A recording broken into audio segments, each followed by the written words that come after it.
there was the main stop motion puppet character, that was, probably like about this tall. And then, yeah, there was the close-up torso one.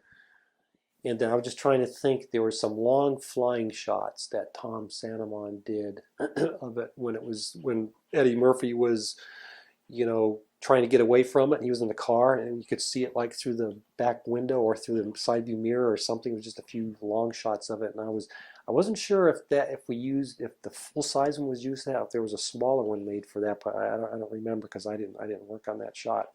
But yeah, there was at least those two scales. There were more shots. I know I had done at least I know this one shot where they were in the house or wherever, and I did the shot with Sardo busting the door open, and that wasn't used in the movie. And I think there were some other shots too that it just didn't work in the cut that weren't used. That happens a lot too. There's a lot of effort put into whatever, any kind of a shot, effect shot.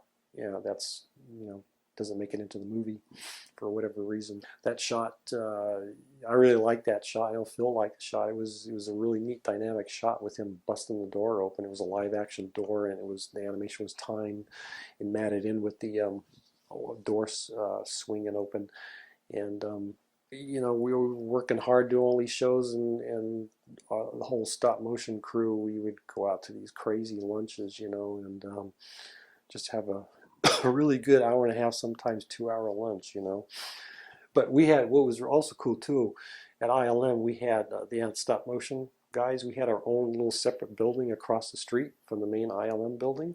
So we were kind of like just kind of left to ourselves alone, doing all our thing over there. So that was always a lot of fun, because we had a little bit of autonomy being like, not in the main building.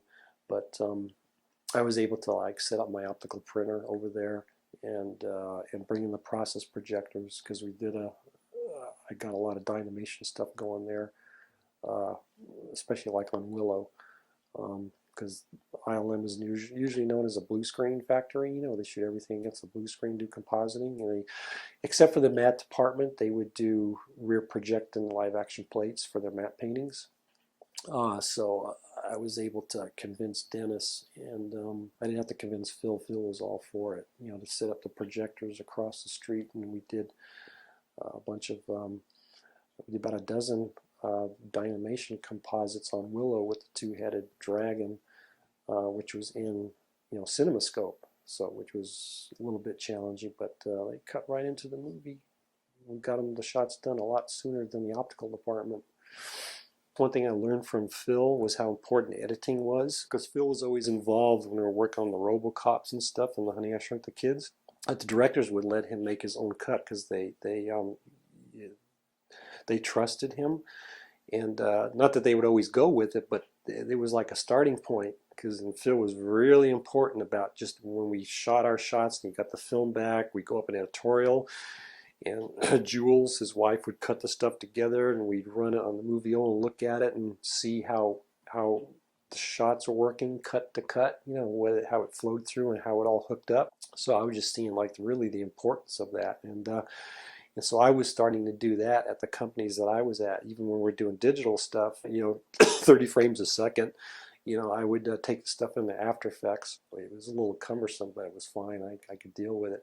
So that was one thing that I would do, is every day, I'd get the digital shots from the animators, and I take it right into After Effects, and I start cutting the stuff together and seeing how it all flowed, and then you figure out, well, you got to do this to the animation. This isn't working. This is working great, and you got to change the camera and all that stuff because it's not cutting right. So yeah, I love doing that too, especially in After Effects. It's just so easy to slide and move that stuff around, and you can duplicate the scenes, and put the same shot like down here later or whatever.